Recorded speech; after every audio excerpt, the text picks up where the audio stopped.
Welcome to Stay on Track podcast with Poolson, Oden Law Firm, along with my amazing co-host, Carissa Oden. I'm Danny Poolson, and we have got big news today coming from our office. Carissa, you want to share our big news? Sure. I'm not good at sharing news. Probably terrible at sharing the news. All right, I'm gonna take a sip of water while you think about sharing the news. No, we do have big news this week. Danny and I have been working as we merged together the last 5 years, helping railroaders, serving railroaders, all of our materials for railroaders. We were honored and privileged to receive a designation from the SMART TD, which is the largest rail labor union in the country. So we are officially designated legal counsel for SMART. Big. And if I could just brag on Carissa a little bit, second female attorney ever in the history, as I understand it, to be appointed designated legal counsel. Is that right?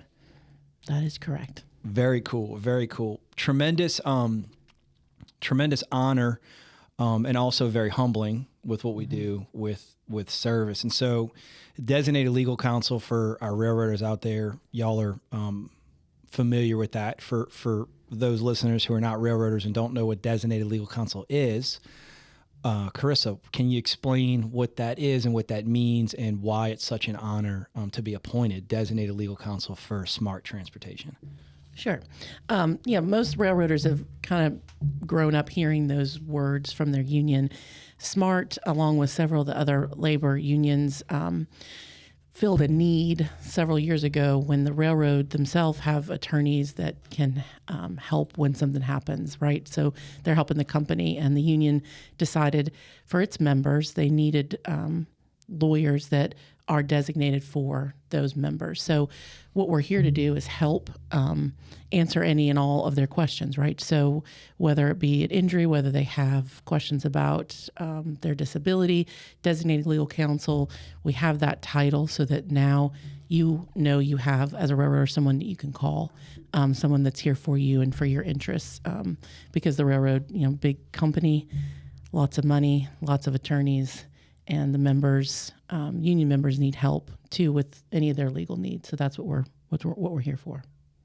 For sure. In the railroad industry, I think we can agree that the carriers are very sophisticated, very knowledgeable, very crafty, for lack of a better term. And designated legal counsel, as I understand it, is basically the resource for railroaders for questions, on-duty injury, retaliation, anything that comes up that the carrier may know but may not necessarily share that information with the railroader. Very important to have designated legal counsel in place to be a resource for all those workers out there to make sure they understand their rights and they're protecting themselves and their families. Definitely. That was the idea, because the law is so much different for railroaders than the rest of the workers in the world. They don't have workers' comp. And so when something happens to them at work, the railroad's on the other side of the tracks from them. And so the union recognized that these employees, they need to know what their rights are. The rights are very unique. And so they put together a list of attorneys that specialize in this work, so that they can answer those questions and be there to help. Fantastic. And SMART's mission: serving, protecting, and raising the living standards of women and men working in the sheet metal, shipyard, manufacturing, production, and transportation industries throughout the United States. So can't say enough about this SMART and their mission to help really put the DLC in place to educate, to protect railroaders, which is very consistent with what we do here at Poolson Oden, to educate, to protect railroaders, workers, and their rights. Yeah, and SMART, for all the railroaders out there, their website is great too. I mean, they have a podcast, they have a whole tab with resources that'll give you the designated legal counsel list. They have other committees that you can become a part of. They've got Facebook pages. It's a really great website to check out. So now that now that you've been appointed DLC, Carissa, we talk a lot about in our office service of others. How is it that the DLC allows our practice to continue serving railroaders? Again, I think it's such an honor and privilege to have that designation, and I think we talk a lot about some of the resources we put together for railroaders. It just allows us, the DLC allows us to spread that word more, right, and make sure that we are educating to protect. Because right now, our office and we have a field rep, Mike Zachary, who does a wonderful job getting lunches and dinners together where we can field questions for the railroaders. We can bring them our materials and really go through what we've found in our experience to be some kind of scary situations that other railroaders have been in. We've taken that, kind of put that together so that you have the benefit of knowing those things prior to something maybe happening to them. And that's a good point. And when we talk about these resources for railroaders and the materials we put together, a lot of it comes on experience and things we've seen, unfortunately, right? And I think when you say that brings up a really good point. One of our clients was hurt pretty significantly, required emergency medical treatment, and his wife was called and went to the hospital, and the carrier essentially presented her with paperwork to complete while her husband was receiving emergency care. Yep. And that's one of those situations where you never want to think about a situation like that happening to you, but having basically attorneys on standby to be that first call for you on how to respond or not respond or what to fill out or not fill out is huge. It seems like, and when you talk about being on the other side of the tracks, it's a situation where the carrier has their attorneys, but the railroaders now have us to be, their resource for them. Right. No, definitely. I mean, I think that's why SMART's mission and a lot of the other unions have put together designated legal counsel, because they found that the carrier is looking out for their best interests, right? They're looking out for ways to make sure that they're not responsible for what happened. They don't want to have to pay. And so they want to make sure that these members know their rights, right? Because if, in the example you gave, which is a great one for one of our clients, had, she not reached out to us pretty quickly, she thought that was her obligation, right? That she had to fill out those forms, that she had to do it right then. That was the message she was getting from claims. Definitely. That it was something that she needed to do immediately. Yeah. And it wasn't. That was the wrong message. And so we find a lot of times the railroaders, they're told certain things, right? They have to go to the carrier's doctor. They have to let a manager come back in the room. And it's just by law, it's not true. And so that we're here to shield them, right? And then be a sword for when the pieces that they need to show that they were hurt at work, right? We can gather those and make sure that we have them for them before they disappear.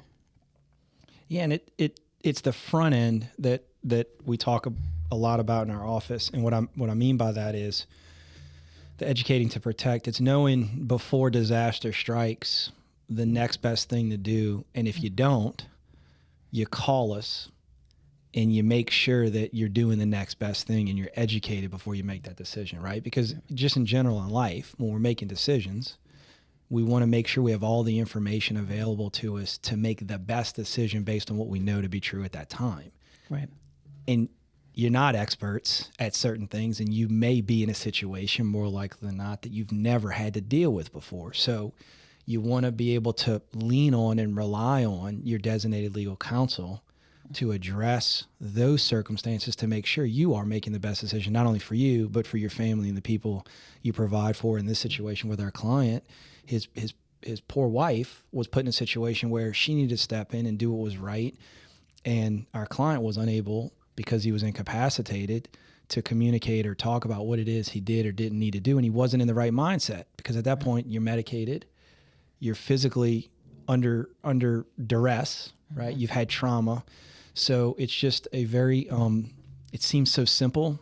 Unfortunately, we see the worst parts of things when things go wrong and bad. And so it's knowing on the front end, right? Who do we talk to? Who do we speak to? And we're here, right? Right. No, I mean, I think that's exactly right, because she shouldn't have been put in a position to have to think about the paperwork for the railroad at that moment, right? That nothing that she was filling out was going to be helping her or her husband. They wanted it immediately. And, instead of her being able to focus on him and, his care and getting him somewhere he needed to be, she's worried about, am I making the wrong decision? Do I need to fill this out? Is it really necessary? So, yeah, your designated legal counsel is there to answer those questions. Quick phone call, quick text, and we can give you that information so that, she could have felt more at ease, more protected. Yeah, and I think for a lot of our railroaders who may be more conservative, who really respect the institution of working for a company and the belief that the company has their back, right? It's a very hard pill to swallow, for lack of a better term, from what I've seen and gathered, to think that my company doesn't have my back. Right. And that's huge. And we can't impress that enough. And so for folks who may think, I'm not the lawyer type, I'm not the suing type, I'm not that person, I got good news for you. It's confidential. Yes. Nobody ever has to know you called, right? Exactly. And for all of our religious goers out there, think of it as calling your priest, right? Or your deacon, or your bishop, or your rabbi, or whomever it is. And think of it like that. It's a very personal relationship that is sacred, right, to you and to us, and nobody has to know about, with no obligation. Correct. No obligation. And so it's safe. It's a safe place to call and just learn what's the next best thing to do. And so I just can't impress that enough, that it's a free, confidential, safe call. No, exactly. And that's what, having that designation obligates us to do that for the members, right? That's when you asked earlier, really good question about service, that allows us to have our mission that our firm has about service and just move it forward, because we're obligated to answer those questions. So there shouldn't be any feeling about like, oh, I shouldn't call them, I'm going to be bothering them. No, that's why we have that designation, because now we're here. You can say, okay, I have that resource in my back pocket in case I need to just ask that question. No, for sure. And we have multiple ways to reach out to us. We have a text feature. We have a live chat feature. You can call us, you can email us, which is nice. So if you're not the talking type, that's totally fine. You shoot us a text. It's basically a 24/7 hotline that answers questions. And so talking about service, well before, Chris's appointment, we put together materials, resources based on all of our experience, all the things we've seen both in and out of the courtroom arena with litigation and things like that. And so the first book that we put together, Don't Get Railroaded, which is basically a railroader's guidebook following on-duty injury. Correct. Yeah. And that's one that, answers a bunch of questions, goes through the law and what protects you. And that way there's frequently asked questions in that book as well. Things that, you may have questions about that's in that book. Good resource. Our second book that we put together is for the spouses. So Danny was talking about this wife. This book is for those spouses out there that are not sure what to do when something happens. And so this is written just for them. A good resource as well, answering questions like this situation, right? If I'm at the hospital with my husband, do I have to fill out his personal injury report? The answer to that's no. But that book goes through some of those scenarios and gives you, answers to some of those questions. For sure. And that it was, I guess, sad to see that we wrote the book before this happened to our client and his wife. But, having, Chris as a wife and a mom, and having me as a husband and a dad, it's allowed us the benefit of seeing sort of both sides of relationships, working at home, things like that. And so, for me, losing a dad at a young age and seeing my mom go through that, with my three younger sisters, this one was very special for us to put together for me, because I've seen a spouse and a mom struggle after losing a husband and a father. So meant a lot for us I think Carissa agrees to put together the spouse's book too, because in the most dire circumstances, our male railroaders, if they're incapacitated, having the wife have a guidebook on what she should do after an injury. Yep. And Mike Zachary, he jokes with a lot of our guys. Says, make sure you give this one to your wife, even if you're putting the other one in the bathroom while you're in there. Give this one because she'll know where to put it someplace safe, so that you keep it and have the information. And it's funny, they all go, "Oh yeah, okay, I got it." Oh, Mike Z. And what I tell folks when they get the books is, if you need something to help you sleep better at night, start reading this right before bedtime, right? But no, put you right to sleep. Put you right to sleep for sure.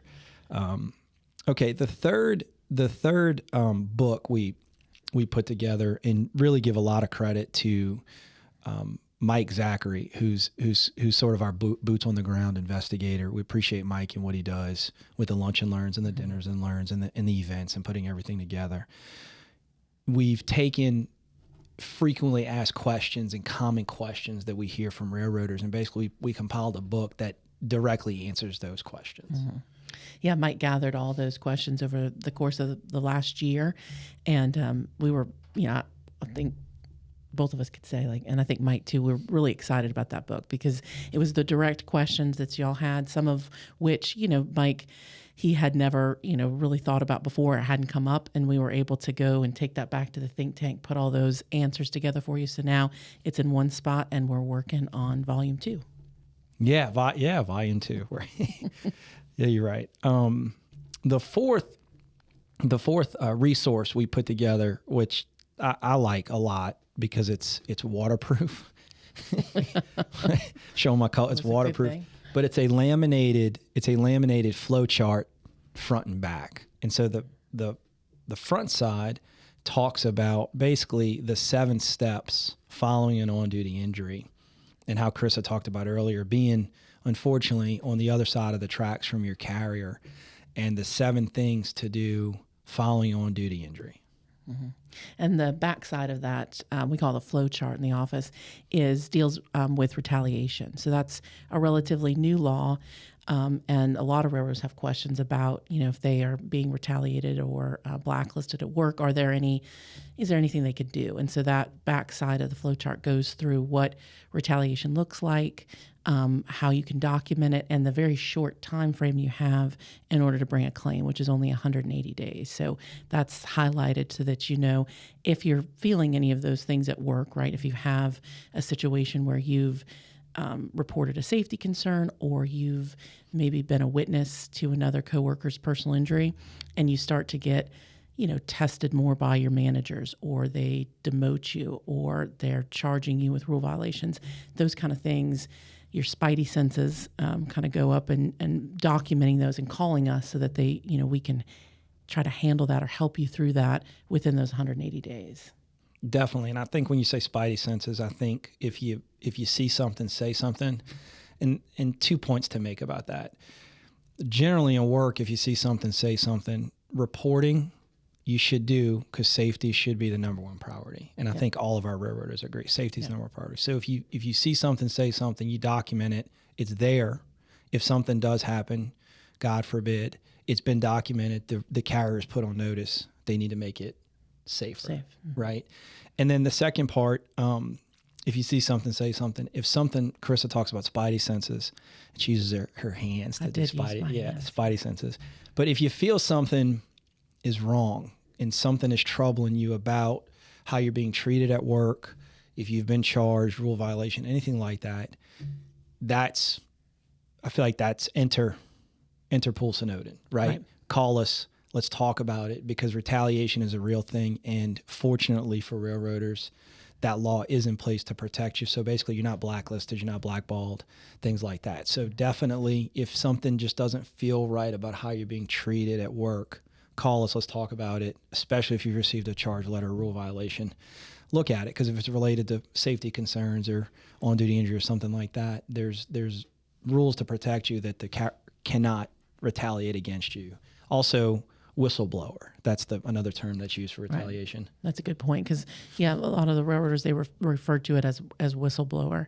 And that's what we're talking about, that law that makes sure that if you're reporting safety, if you have safety concerns, if you're putting in grievances, if you're helping a coworker, anything that involves safety and then the carriers, retaliating against you, that's what that law protects. And we need to know very quickly so we can try to help before the time expires. The carrier's hoping you don't know that it's 180 days, right? Because then if it goes away, there's nothing much that we can do to protect that time. And the other resources we put together for folks that are dealing with injury or insurance issues, as a lot of folks may know, our motto that we came up with as a team this year is we help people who are hurt. And so we are very aware that folks unfortunately have accidents and get hurt. And so what we did was we put together a car accident book that talks about the steps to take after a car accident and address both your insurance claim and your bodily injury claim. And we also put together a property damage book. Being in South Louisiana, we had Hurricane Ida last year or 2021. 21, yeah. And the weather's terrible right now. And it actually just thundered. It did thunder. Wow. Did you? Yeah. Wow. Things just shaking. Yeah. And so we put together an insurance book to talk about property damage claims when you're dealing with insurance issues. Here in South Louisiana and really throughout the Gulf Coast, we deal a lot with insurance issues. So we put those together along with a car wreck checklist that you can keep in your car. Heaven forbid you're in an accident. Yeah, and these are just, again, like Danny said, these are resources for you and your family, right? We want to be there to help you and your family, right? Regardless of whether you're a railroader or non-railroader, like we want to be that resource for you. So all these materials are on our website. There's ways that you can get them. And, again, Danny said earlier, we have phone, we have text. I mean, we will get them to you if you need them. Yeah, and to bring a little levity to the conversation, we're talking resources for a railroader. I feel like we should call to order with our new sound that Lizzie put together for us. Call to order. That's a gavel. Awesome. That's a gavel. Lizzie's looking at us sheepishly. She thinks that that's going to fall flat. I don't think so. I think that's a good first sound. We're lawyers, right? You want to do it? Call to order? Can I do it? Yeah, do it. Okay, we're going to call to order. Sounds so... No? Okay. And Lizzie's working on a train whistle. Yes, I am. She is. But while we're waiting, you want to give us what you got with your train whistle? Choo choo. That sounds great, Lizzie. That was perfect. Excellent. Excellent. We are not editing that out. No. That definitely having We're Lizzie's running all the way choo-choo. through. We're Such running. a nice sounding train. We're running all the way through. So now we have to plug. We have to plug, right? Do you want to plug or you want me to plug? I think you're probably better plugging. I'm plugging. First, just on behalf of Chris and I want to really thank Mike Zachary for being our boots on the ground. I want to thank Lizzie Cachero and Annie Smith for working with us through the podcast. Obviously want to thank Nick and Bo for coming in and Amy D for decorating. Yes. And just want to thank the whole team for putting this together and allowing this vision to come together. Definitely being patient with me for sure with putting this together and doing this. But at the end of the day, we're here to educate, to protect, and serve, and humble service. So talking about humble service, if you're listening and a railroader and you have a union meeting coming up that you would like for us to attend, please give us a shout, 504-766-2200. A lot of you guys and gals listening already know Mike Zachary. Call him, text him, and please do it outside of the hours of 8 and 5. Like Mike to get calls and texts, not during office hours. He works 24/7, right? Mike, we love you. Or visit our website. Yep. Mike Zachary's phone number, I guess let's put this out into the universe. Mike Zachary, 601-455-0632. Mike is totally fine. Mike Z, totally fine with that. Mike, as you may know, former railroader conductor, who actually... He shares his story at the Lunch and Learns, and we'll get him on here to share his story in more detail. But he knows exactly what you could be going through, and so he's an excellent resource. Glad to have him on the team. Yeah, very lucky to have Mike Z. But yeah, if you have a union meeting or anything like that, we're here to help. Give us a shout. Give us a shout. Yep. Partner, my brilliant partner. Any closing thoughts? Oh, man. Excited to be here. This is episode 3. So next week we have episode 4. Do we know what that's going to be about yet? Or is it a surprise to the listeners? Oh, so yeah. So no teasers here. No teasers. No teasers. You may learn a little more about us. You may not. No teasers. Yeah. All right. Yeah. Yeah, but no, seriously, for everyone listening in, thank you. Thank you very much. Tell us something good. Yes, we like that. Tell us something good. Oh, go ahead. Tell no, them. Go ahead. I need to share it on my Facebook page. Yeah, we're going to give away like coffee and stuff, right, Lizzie? Yeah. Okay, wait, there's like 3 things they've got to do. Coffee and stuff. You making this sound a lot more complicated than it needs to be. Okay, sorry. And good I'm news gonna is let Danny do it. it's not Starbucks. It's PJ's. Well, $25 not my PJ. choice now. PJ's $25 gift card. Vote. It's on social media. Like, share. 3 people. $25 gift card. PJ's Coffee House. You did much better. I was like, there's things that you can win and stuff you got to do. No. It's very simple. Social media. And the drawing Wednesday, I believe. Is that next Wednesday? It's easy gift card. Yeah. Like, share, 3 people. Yeah. Okay, cool. Happy Mardi Gras. Happy Mardi Gras. All right, tell us something good. Okay, so tune in for our next episode. Like, share, follow us on Facebook, YouTube, Amazon Music, Spotify. For Carissa, I am Danny. Thank you for staying on track with Poolson Oden Law Firm. Thanks.